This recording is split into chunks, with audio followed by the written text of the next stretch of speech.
ಶಿವನ ದೇವಸ್ಥಾನದಲ್ಲಿ 3 ಬಾರಿ ಚಪ್ಪಾಳೆ ತಟ್ಟುವುದರ ಹಿಂದಿನ ರಹಸ್ಯವೇನು?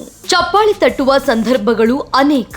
ಕೈಗಳಿಗೆ ಸೂಕ್ತ ರೀತಿಯಲ್ಲಿ ರಕ್ತ ಸಂಚಾರ ಉಂಟಾಗುವ ಸಲುವಾಗಿ ಅನೇಕರು ಚಪ್ಪಾಳೆ ತಟ್ಟಿದ್ರೆ, ಮತ್ತೆ ಕೆಲವರು ಸಂತೋಷವನ್ನ ವ್ಯಕ್ತಪಡಿಸುವುದಕ್ಕಾಗಿ ಚಪ್ಪಾಳೆ ತಟ್ಟುವುದಿದೆ.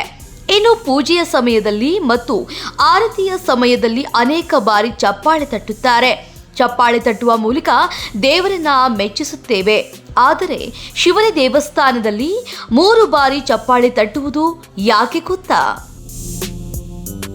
ಹೌದು, ಶಿವ ದೇಗುಲಗಳಲ್ಲಿ ಪೂಜೆಯ ನಂತರ ಭಕ್ತರು 3 ಬಾರಿ ಚಪ್ಪಾಳೆ ತಟ್ಟುತ್ತಾರೆ. ದೇವರ ಮನೆಗೆ ಹಜಾರಿಯನ್ನ ಅರ್ಪಿಸುವ ರೂಪದಲ್ಲಿ ಮೊದಲು ಚಪ್ಪಾಳೆಯನ್ನ ತಟ್ಟಲಾಗುತ್ತೆ. ಈ ಮೂಲಕ ಭಕ್ತರು ತಾವು ದರ್ಶನಕ್ಕೆ ಬಂದಿರುವುದಾಗಿ ದೇವರಿಗೆ ಹೇಳುತ್ತಾರೆ.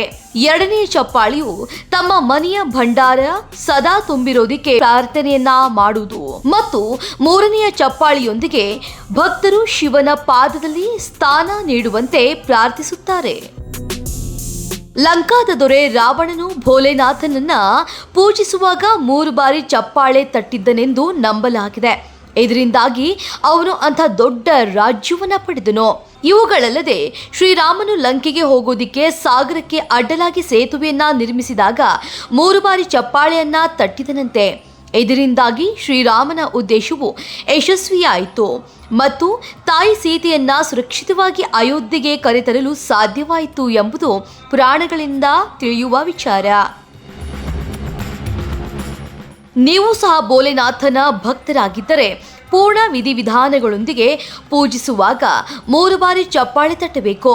ಹೀಗೆ ಮಾಡುವುದರಿಂದ ನೀವು ಮಹಾದೇವನ ಅಪಾರವಾದ ಆಶೀರ್ವಾದವನ್ನ ಪಡೆಯುತ್ತೀರಿ. ಶಿವನ ದೇವಸ್ಥಾನದಲ್ಲಿ ಯಾವುದೋ ಸಮಯದಲ್ಲಿ ಚಪ್ಪಾಳೆ ತಟ್ಟಬಾರದು ಎಂದು ಹೇಳಲಾಗುತ್ತದೆ. ನಂಬಿಕೆಯ ಪ್ರಕಾರ ಶಿವನು ಧ್ಯಾನದಲ್ಲಿ ಮುಳುಗಿರುತ್ತಾನೆ. ಯಾವಾಗಲಾದರೂ ಕೆಲವರು ದೇವಸ್ಥಾನಕ್ಕೆ ಹೋಗಿ ಶಿವಲಿಂಗದ ಬಳಿ 3 ಬಾರಿ ಚಪ್ಪಾಳೆ ತಟ್ಟುತ್ತಾರೆ. ಅದು ಸರಿಯಾದ ವಿಧಾನವಾಗಿರುವುದಿಲ್ಲ. ಸಂಧ್ಯಾ ವಂದನೆಯ ಸಮಯದಲ್ಲಿ ಮಾತ್ರ ಚಪ್ಪಾಳೆ, ಗಂಟೆ ಮತ್ತು ಶಂಖಗಳನ್ನು ಊದಿರಿ. ಕೀರ್ತನೆಯ ಸಮಯದಲ್ಲಿ ಕೈ ಎತ್ತುವುದರಲ್ಲಿ ಮತ್ತು ಚಪ್ಪಾಳೆ ತಟ್ಟುವುದರಲ್ಲಿ ದೊಡ್ಡ ಶಕ್ತಿ ಇದೆ. ಶಿವನ ದೇವಸ್ಥಾನದಲ್ಲಿ 3 ಬಾರಿ ಚಪ್ಪಾಳೆ ತಟ್ಟುವುದರಿಂದ ಸಂತಾನವಿಲ್ಲದವರಿಗೆ ಮಕ್ಕಳ ಭಾಗ್ಯ ಒದಗಿ ಬರುತ್ತದೆ ಹಾಗೂ ಮನದ ಎಲ್ಲ ಆಸೆಗಳು ಈಡೇರುತ್ತವೆ ಅಂತ ನಂಬಲಾಗಿದೆ.